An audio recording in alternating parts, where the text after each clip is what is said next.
Good day mga kabersatil. Ang ginagawa natin ngayon ay kinakabit natin yung isang door dito sa harap, paakyat.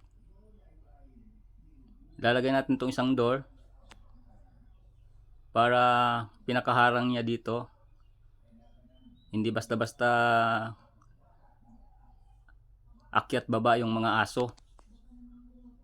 Siniset up natin yan dahil ito pong mga walling dito ay meron ng mga stone cladding. Kaya kailangan maingat tayo rito.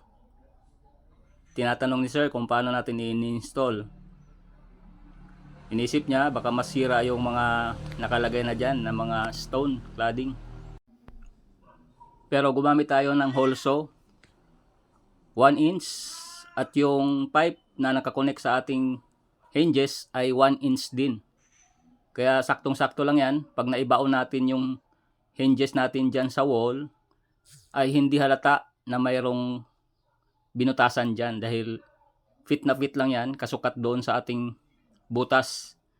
At mayroon tayong sinet up dyan sa gilid para sumikip yung ating hinges. Hindi na siya mabubunot. Yan, sineset up na rin natin yung pinaka-lock niya. Automatic door latch ang lagay natin dyan.